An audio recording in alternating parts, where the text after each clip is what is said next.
If you look at the art ecosystem, it has the artists, it has the galleries, the museums, media, institutions, teachers, all these elements, if they work together, ultimately the artists and the creativity of our country will improve. Too often in Sri Lanka, then the question is, oh, what will the government do to support us? But that's where our creativity comes in. We as a coalition, we don't need somebody to come and build us a theatre. We've got fort ramparts we can turn into a theatre. We've got old churches. We collectively need to take responsibility to carry this forward and to keep on finding creative solutions. We are so excited to be able to bring something like this, focusing on arts and culture, to Matara. I think this really lays a very promising foundation to build off of. How do you then channel the energy that comes out of that? But we're really looking forward to finding out.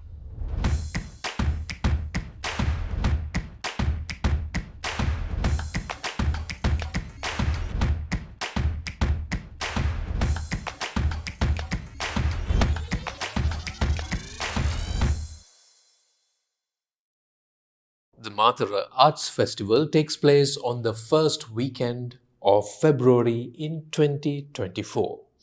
And in the studio with us here, we have a panel that's discussing the context to the Arts Festival in Matara and also Sri Lanka's cultural capital.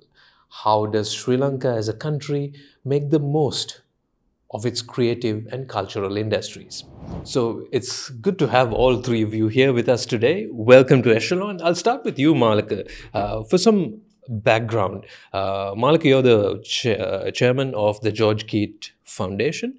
You're also an avid art collector and an advisor. Help put this into context. How Sri Lanka's got a rich history of culture and also art.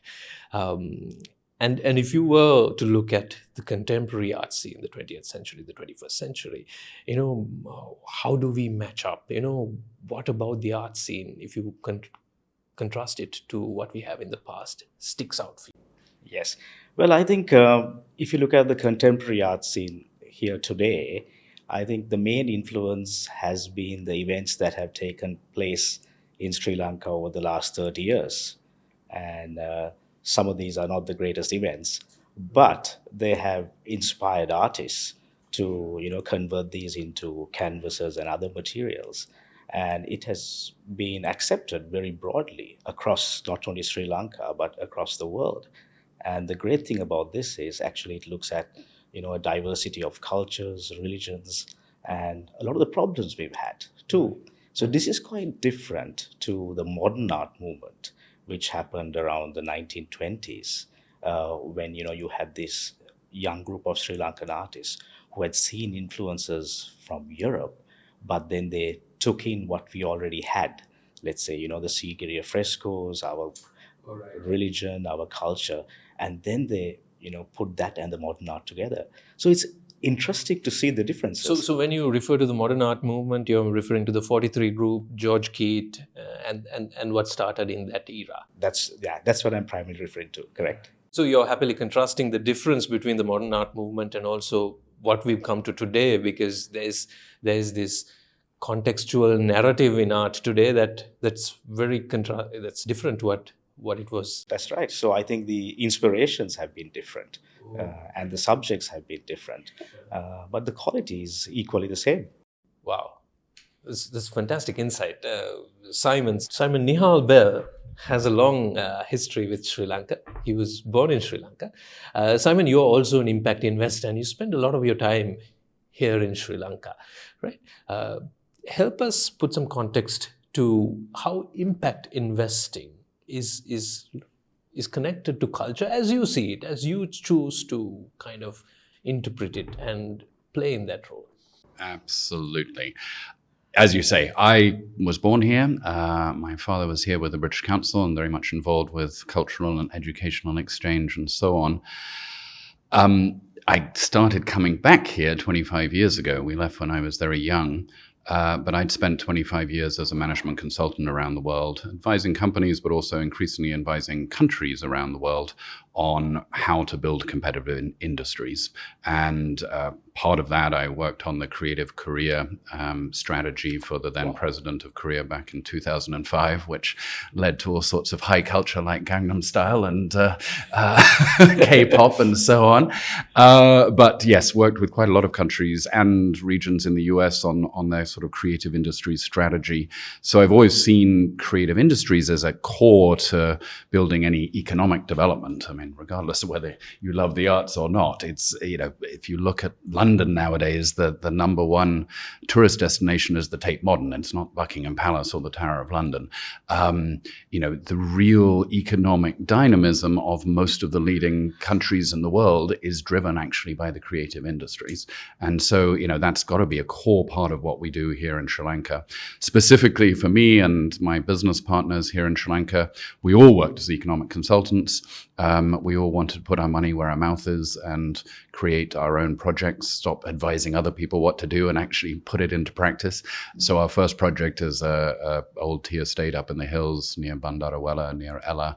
And the objective is to maximize local incomes and employment. And so we have a hotel there. We have lots of tourists come through. We have had arts and other types of events, painting groups, writing groups, and so on come through the hotel.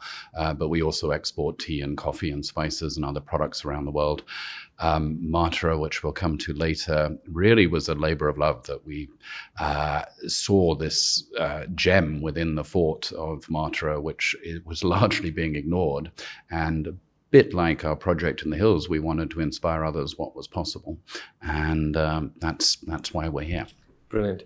Kaitlyn, you're very new to Sri Lanka. I mean, it's quite impressive to find that Simon's had a role to play in creative Korea and K-pop and Gangnam Style, which some of the offshoots. I didn't do the dance steps. but the creative industries and culture are so diverse, and this is all part of it, right? Kaitlyn, you possibly bring a different perspective. Kaitlyn, you're a representative of USAID. Kaitlyn, tell us about USAID and its involvement, generally speaking, in creative and cultural industries where you work, and why you do what you do.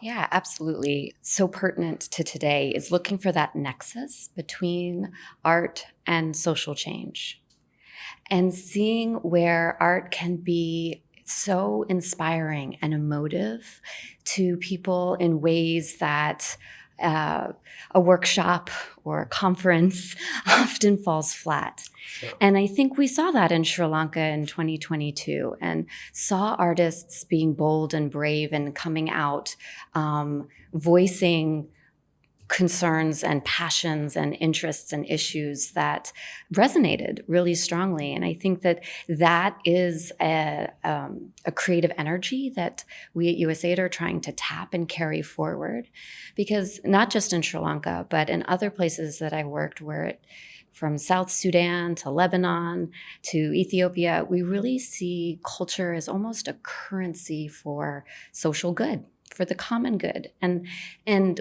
where we can merge economic growth and show that social cohesion, social change is also good for the bottom line, right? And how can culture kind of be that nexus that links those things is something that we really are interested in supporting and expanding.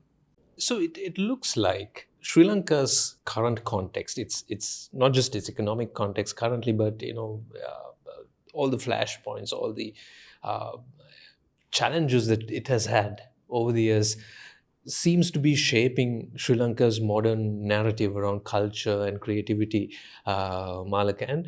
And you contrasted that with what happened with the modern art movement. That was very interesting for me as generally a novice in this area. If you look at the breadth and depth of this, is this limited to art, or is this Sri Lanka's current context impacting the cultural industries broadly and generally to all of you?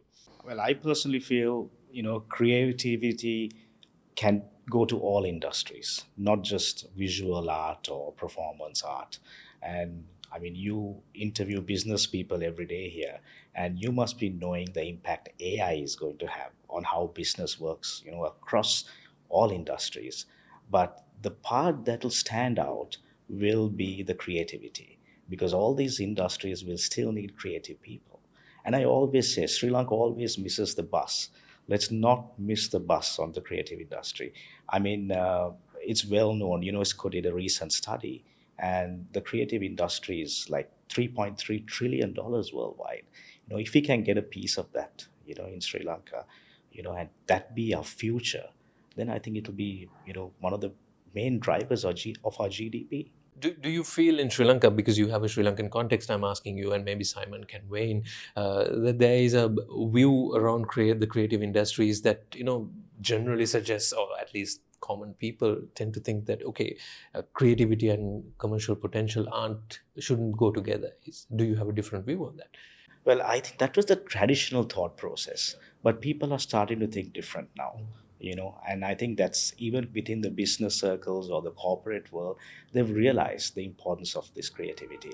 And if you look at young students and the courses they're looking at, there's so many people who are looking at creativity, and it's not just because it's a buzzword, it's because they know it has immense potential for their development in the future. So I think in the Sri Lankan context, there's a lot of movement towards that direction. Simon, if I can ask you to weigh in here also. I mean, as an impact investor, how can art and music be a driver of economic development? I mean, I'm intrigued by your connection with South Korea and what they've done for the creative and cultural industries. And it was, in their case, a very deliberate strategy. I mean, it was a recognition that they had, in some ways, become the most successful manufacturing center in the world, and they were busy producing, everybody else's products. But they realized, and precisely to your point, they needed to move up the creative cycle curve, not just because they were going to produce movies and things, but if their companies like Samsung and LG were going to produce innovative products, they had to inspire creativity in their people. They could no longer just be churning out components for other people's phones. They were going to start designing their own phones and so on. It was a very deliberate thought process on their part. I'm in sort of two minds where Sri Lanka stands in all of that, in the sense that one, social turmoil often does inspire creativity and vice versa. The Russian Revolution, or you name it, the 1960s in Europe and the US and so on. And I think you're absolutely right. I hadn't really thought about it, but all the best art I see coming out of Sri Lanka right now often has a strong political or socioeconomic or ethnic, angle to it, where we're commenting on certain situations within the country. And so we're getting great creativity. As you say, there's lots of impressive creative things happening globally as well, Booker Prizes and so on. And yet I do still feel at the village where we are up in the hills, it's that same old pressure, lawyer, accountant, and not enough appreciation of creativity as a commercial, legitimate aim for a young child. That the education system's still too conventional. Do you find that to be true in other places also, Kaitlyn? Certainly, there's a lot of norms, social, political norms that either kind of dissuade creative expression, or in the family societal space discourage kind of endeavoring into those careers out of the norm. And I think that that's what we're really trying to work on here, is creating more avenues for people that are interested, that might have seen something at a concert or an exhibit and they want to try it. How do they engage? Where do they go? How can we create those pathways to make that creative expression more accessible for the average person or the average youth who has something to say but might not know where to go or exactly how to say it? Malaka, to that same point, if Sri Lanka were to map the landscape and begin a process of crafting a countrywide strategy like has been done in certain places, right? I mean, and this is again a broad question, where do we start? How do we do this? Do we look at several small initiatives like the ones that are, gaining ground and showing results? Should we also look at a grand plan, grand design around the creative industry? I think I just want to take a point that Simon said, which is really valid. Ah, That we have our education system has caused an issue that there is a stigma with the creative industry. sure. Now, I deal with artists very frequently, and an artist's mother or father would come and say, how can my son be an artist? Who's going to marry him, or how is he going to have an income for the rest of his life? So I think the education system, which Simon quite rightly still wants, doctors and proctors, which is important, but we need to change that so that people understand that these creative industries are the future. They are going to be good livelihoods. They're respectable ways of being employed. So it's I think it has to be looked at more holistically. This is something that Korea also had to grapple with, or in your Absolutely. experience? It was a very top-down, old-fashioned education system. Very much sit down, shut up, and do what you're told. Very good for a sort of command and control economy, but really they realized that's where they needed to start, was the K-12 education system, the university system, and turning all of that on its head in order to encourage people to be, again, creative. And again, what I want to emphasize is it's not just they may become artists who make money, but our tea industry needs artists, our apparel industry needs artists, our, et cetera, et cetera. Your source of competitive advantage nowadays is your innovation and your creativity in every industry. And you can't just sit and still try and produce the same tea that we've been producing since 1948. You've got to be looking at new ways of doing it. And that's going to come from people with good liberal arts, creative education. And again, you look at software companies, they're hiring bright young artists and designers. They're not necessarily just hiring programmers. So we essentially need more stakeholders around the table, because this is something that has wide socioeconomic implications and on the future of Sri Lanka. Yeah, no, I definitely agree with that.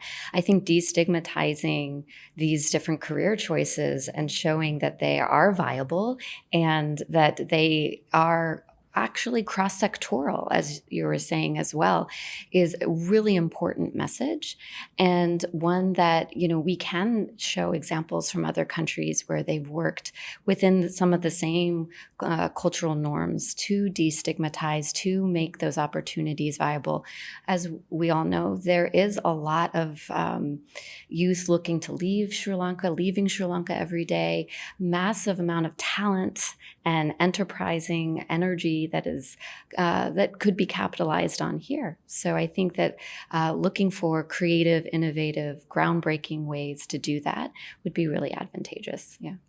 Malaka, you've dealt with artists, and sometimes we have this notion that it's people sort of are reluctant, or people are apprehensive about a career in the creative industry sometimes because it's seen as feast or famine. If you're successful, you hit it big, but otherwise you sort of tend to be in the margins. But what you are also suggesting is that, hey, creativity as a skill has much wider application, right?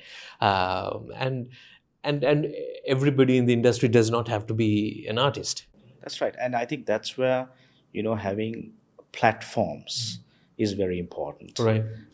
Because if you have various platforms for this creativity to be shown to a wider audience, people then they will understand how it can be marketed or used. Sure.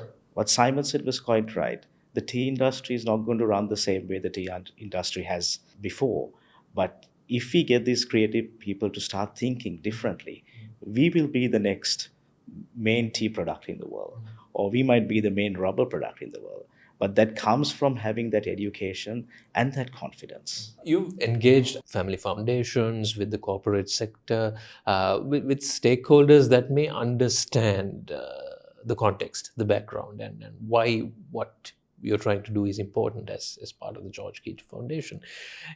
How do you broad base interest? When you say build platforms, how do you get your middle class families interested in this? How do you get people in the outer reaches interested in culture?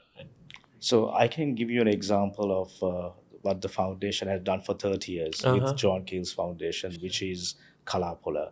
which is an open platform where visual artists can just apply, first come first serve. There's no curating, no discrimination. This time we've had 360 applications so far. They all showcase their work, and it's a platform where 30,000 people come in one day to see people's creative skills. They make contacts. Those 30,000 people make contacts with the 300 artists there. So these are the things. If you have similar platforms, festivals are platforms, galleries are platforms, museums are platforms. So we need to increase these. These are the ones that then will support the creative artistic industry. And I think also we need everything to be a bit more trilingual, because we are all talking about this, but we need it to reach the rural areas of Sri Lanka, the teachers, the parents. So we need to send this message trilingually as well. So getting this out into the community is not so straightforward, right, Simon? I mean, in like-minded conversations in Colombo, this is an idea Yes, that I mean, easily we're resonate. We're talking to each other. Yes, and yet I think we do have a big advantage. It's a bit trite to say it nowadays, but social media. I see it in a completely different industry, in tourism. In Ella, our local town, there are now 500 small guest houses and homestays and so on. 10, 20 years ago, they could not have competed for attention with the big chains and with the people who have the sort of global reach of the traditional channels to get the news out that there's this hotel to stay in. They are now able to compete just as well as Cinnamon or Jetwing or anybody else, because they have the same access. And I sort of feel the same with the arts. That, I mean, I'm too old to really get to TikTok and Instagram and WeChat and all the rest of it, but I see the young people in our village consuming cultural content all the time on their phones, and I think being exposed to how exciting an artistic or life can be in a way that probably they weren't in the past. I don't know how to harness that more in a deliberate way, but I think it can be done. Actually, Kalapola was a good example, just in the sense of going online during COVID, and I scrolled through all the artists and was searching, and hopefully expose more people to that, not just the ones who could get to Colombo, to Victoria Park. Kaitlyn, can you talk to us about the experience that USAID has had, not just in Sri Lanka? You worked with the organization elsewhere in the world. Can you share some stories about previous USAID-supported initiatives around culture, music, etc., that have sort of helped broad-based understanding and involvement in creative there's so industries? many. There's so many good examples. I mean, one that comes to mind that was very poignant to me was USAID supported musicians to put on a series of concerts in the Iraq city of Mosul after ISIS occupation. And it was the first time that music was allowed to be played publicly in 3 years. And it was really shown music as a symbol of hope, as a symbol of almost like rebirth for the city, and helping people start to say and think, okay, things are getting back to normal a little bit after what was a very violent period of time. And so music is such a powerful tool in that way. Another example is in a USAID-funded program in Pakistan, working in the city of Karachi. There's a whole multimedia campaign around called I Am Karachi, and it was around really promoting tolerance and acceptance and understanding, ultimately unity in what was a very diverse and ethnic, with a lot of ethnic tensions in the city. And so this campaign used festivals, used youth networking events, used billboards, social media campaigns, and then all linked around this what can you do question. and really prompting people with like, do something kind today. Have you done this? And then post what your act of kindness was to somebody else. Really trying to show how, again, social media, music, these different spaces and forums for engagement can all be kind of linked together in a way that really aggregates and amplifies messaging and results, and ultimately builds those connections across diverse groups of people from different walks of life, can really have a powerful effect. This conversation among us also comes together because of this idea of the Mathura Arts Festival, right? This festival is one that brings arts and culture together, but I think there's a large component of music in the festival, right? And USAID is one of its supporters. How does supporting something like the festival in particular align with what you want to be achieving as objectives broadly? Absolutely. Freedom Hub, a local partner, came to us and was interested in putting on a festival like this. We jumped at the idea because we quickly saw the benefits, not just of from the art world or the private sector perspective, but as a platform that's inclusive, that can bring diverse groups of people together to use art and use music, more importantly, as a tool for activism. Constructive activism, activism with purpose, activism with messages. But I think to the points of the panelists already, some of the musicians need some inspiration of how do you go about doing that? What does that actually look like? What are the role models? So in addition to supporting the Mathura Festival of the Arts, on the peripheries, we're also supporting workshops with young musicians to help them develop bespoke original songs around that have these like social media, social content messages. We're also working on finding space for female artists to talk in these, about their experiences and how they've used music as a tool of self-expression, but also as activism to other emerging female artists. So putting these experienced artists with emerging artists to foster that innovation, that inspiration, is one way that we're hoping that the Mathura Arts Festival will help not just put Mathura on the map, but also support this, younger generation coming up in the art and music world. Malaka, in your experience advising and also as an art collector, uniquely Sri Lankan socio-economic themes, do they have the potential to resonate to a larger audience? Is it important, not just in Sri Lanka, but beyond the borders of Sri Lanka? And do you think that matters, that's important? I think it does. If you look at Sri Lankan art today, you must see what its main market is. Sri Lankan art's main market, in my opinion, Right. is the Sri Lankan diaspora living abroad. Right. This is primarily its main market. Sure. And for them, these are very personal Okay. issues. Sure. And I think that's why some have been more successful than others, because they've been able to resonate these issues. Sure. This is the traditional way in which Sri Lankan art was sold internationally. But things are changing now too. Our artists are now in international museums, they are in international galleries, they're in private collections, they are in international art literature. So now there is a shift. But traditionally, it's the nostalgia part that we used to cater for. Our artists used to cater for. Mm-hmm. Clearly, even if the socioeconomic context is what drives some of the art or the specific political, social, other things here, that's always going to resonate around the world. I mean, if you look at, again, the written art, winning the Booker Prize and so on, that's a very Sri Lankan story, very specific to our political and social context, but, everybody's loved it around the world. And I would say, again, yes, I don't know, think Basquiat, think, artists who are working in a context and producing their work because of a particular context in the US or whatever that may have nothing to do with my life, but then does resonate with me.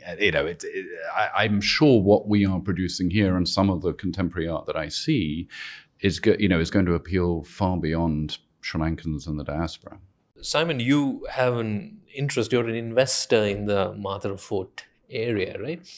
How do you think holding a festival around arts and culture in Mathura can help the region's cultural development? Are you looking at the region's cultural development? Should a festival be addressing that, or is there a bigger idea behind it, or dual outcomes? What do you think? To me, it's sort of almost a no-brainer. I mean, and it's not just Mathura, but frankly, it should be Batticaloa, it should be Trinco, it should be Jaffna, it should be Puttalam, you name it. Whatever scale of town or city, we should be each trying to seek some kind of artistic, film, cuisine, literary kind of festival to get ourselves on the map. Specifically in the case of Mathura, we first suggested the idea of a festival to Mangala back in 2018. Just again, if we're going to get Mathura on the map, if people are going to recognize the potential of Mathura as a tourism destination, but also as a sort of an economic hub for the entire South Coast, it's one of the ways that it's going to happen. So to me, it's critical as a boring economist from an economic point of view, again, quite apart from the cultural benefits and so on. Kaitlyn, does USAID have specific objectives around the Mathura Arts Festival that resonated, or when the idea was put to you and subsequently you've sort of examined it? Now, do you have in your mind, okay, this is a great idea, but here are our specific objectives given the mission that USAID has around culture and arts? Well, our objectives, broadly speaking, on one of the programs that is sponsoring this festival is really around deepening and expanding civic engagement, right? And I think to my point earlier, what really attracted us to the festivals, we're not looking for more stuffy conference room type approaches. We are trying to be experimental. We're trying to be a little avant-garde, cutting edge. What are some innovative approaches? And our team drew a lot of inspiration from recent artist movements and expressions that had come up in the past couple of years. And so with that general framing in mind, when the idea for the Mathura Festival of the Arts came to us, we said, this sounds like a very good fit for what we want to do. But of course, what we do with all of our partners that we work with is we co-create together. So we have very broad objectives, and then we work with our partners to say, all right, what do you want to do? How can we fit this? What makes sense? And that's where the additional ideas, besides the festival, but the additional ideas around the listening room for female voices, around workshops for emerging musicians, emerged from those conversations. And we were very happy to be able to support those. Again, a broad question. What culture means today is very diverse, from Banksy to government style. Everything is arts and culture, right? And as it should be, possibly, right? Do you feel how does one try to engage those in the fringes that may not even realize that their voices bring both diversity, vibrancy, and a cultural voice into this? We often think of the arts and culture movement as the big names, the big stars, as painting, as publishing and writing, right? It looks like this festival is a attempt to reach those fringes and engage those fringes. That's right. That's right. We're trying to bring it down to the people, and also to inspire, to show, to model the art of the possible. That can be you up there on that stage, or how, and through the festival, make it a really interactive experience for the participants. You're not just sitting there listening to music, but you'll have a chance to perform in an open mic session if you want, or to, leave comments around a piece of art that's being exhibited, to really engage as, in a 4D format, rather than being passive attendees. Malaka, how can we craft a strategy that gets more people involved in terms of, we want people who have the money, the resources, the ability to open doors, engaging with those in the fringes, right? You've done that to a degree with the George Keyt Foundation. How can we, I'm asking you to think more broadly then, how can we sort of magnify that success and apply it more broadly in the cultural space? I think in some context of the Mathura festival, the importance is it is a festival outside of Colombo. I think that is something key that we need to discuss. Now, if you look at that Mathur area, we have about 800 to 1 million people, if I correct me if I'm wrong, Simon. And we are having this festival at a time when around the maximum tourists are in Sri Lanka. So what this does is we are having a total new market who will get attracted with this festival because number one, it's outside Colombo. There'll be 50 to 40, 60,000 people around Mathura who can travel to this festival, and it brings in people around Mathura, local people. And I think the important point here is something like this brings confidence to the people in the fringes, because they have not seen this, they haven't experienced it. I told you about stigma, social stigma. All this will start disappearing little by little. People will gain confidence. So it's very important. And for the George Keyt Foundation, especially when we realized that this was something in Mathura, all the trustees straight away wanted to support it because that's what we want to do. Simon, for this to be successful, not just for the Mathur Arts Festival, but for culture to be more broad-based, you would want the community involved. You would want the Mathur Festival to be virtually almost overrun by people living in those areas, experiencing art for the first time. Is that the Absolutely. sort of experience? Yeah, I mean, for all sorts of reasons. I mean, well, one, from what I know and having discussed with him and looked at the venues and so on, I mean, Jagat as the curator is, the whole idea is it's inclusive and it's improvisational. And I mean, what was fun is the courtroom. There's a beautiful little stage at the end of the courtroom where, which is going to be the main exhibit space, but it's perfect for stand-up, individual improvisational bits of theater, and hoping to make that happen. But yes, it's ultimately one, removing stigma, making people realize that the arts are important and that is a genuine career choice, and that's going to lead to all sorts of exciting opportunities. But it's the inclusivity. It's bringing all the communities together. I mean, every Sri Lankan city, all of Sri Lanka, our true strength is our diversity. I know, again, it sounds trite to say that, but we are a melting pot. And, a city like Mathura has 500 years of history of different cultures mingling, and it is still a melting pot of different cultures. And we should be trying to get all those cultures together in a room, because the sum of what we will create is so much greater than if we each sit in our own little silos. So.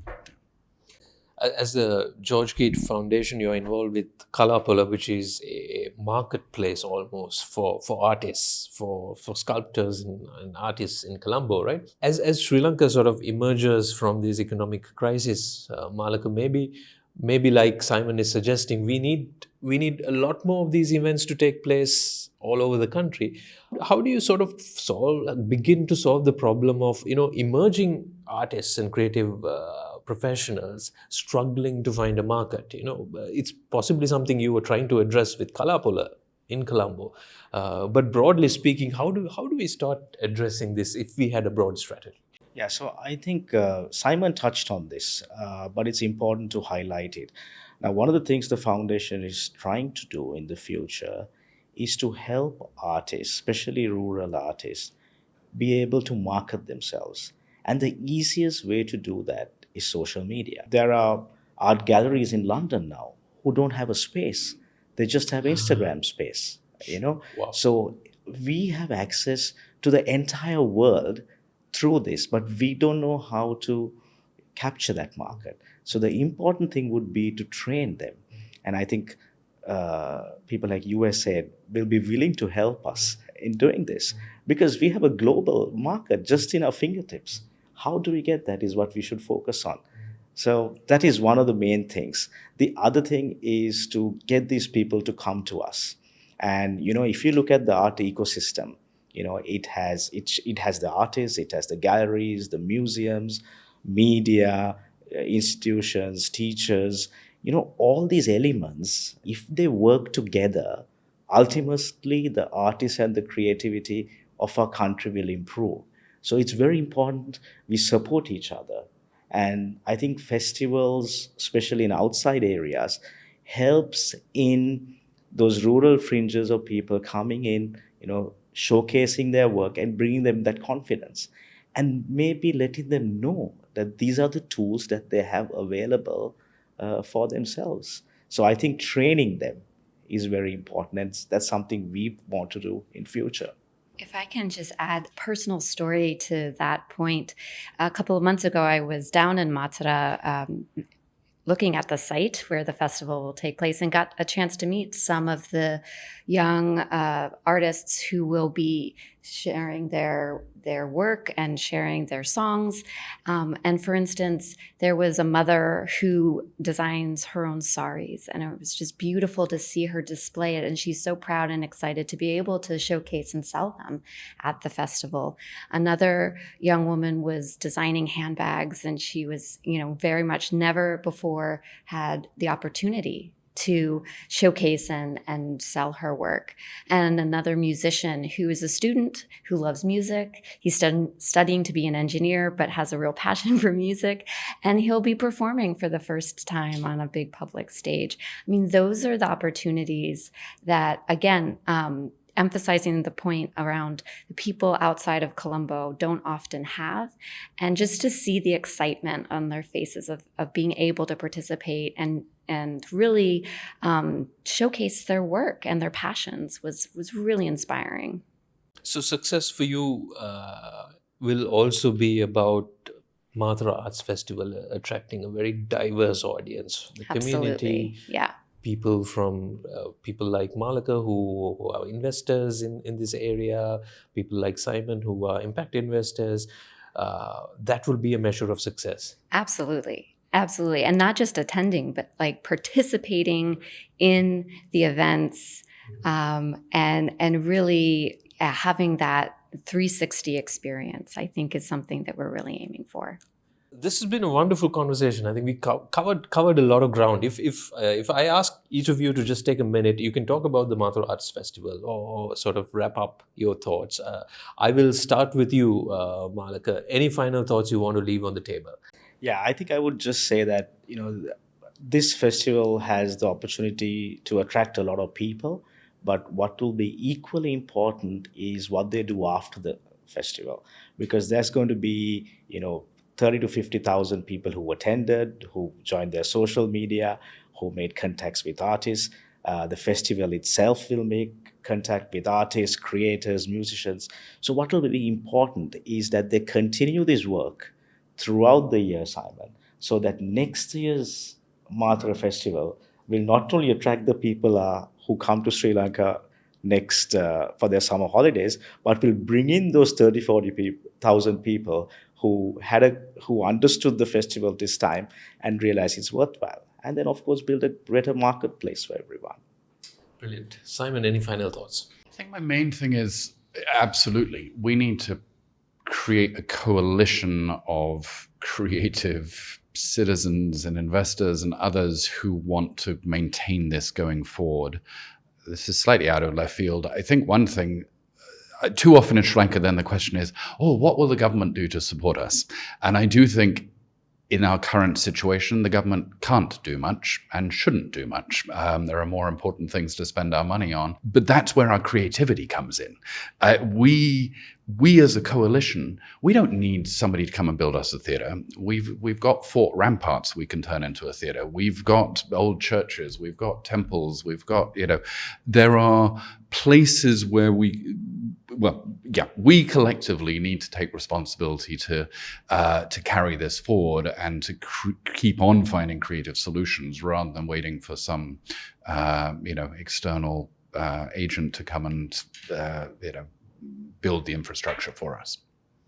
And Kaitlyn, any final thoughts? Yeah, sure. I mean, we are so excited to be able to bring something like this, focusing on arts and culture, to Matara. I think this really lays a very promising foundation to build off of. How do you then channel the energy that comes out of that? We don't know, but we're really looking forward to finding out. Kaitlyn, Malaka, Simon, this has been a wonderful conversation. I really applaud and thank you for making it so accessible. And I think that's what you want to do with culture and arts, make it more accessible. You certainly did that with this conversation. So let's hope this leads to sparks better things. Thank you very much. Thank you. Thank you for having Thanks us. for Thank you. having us.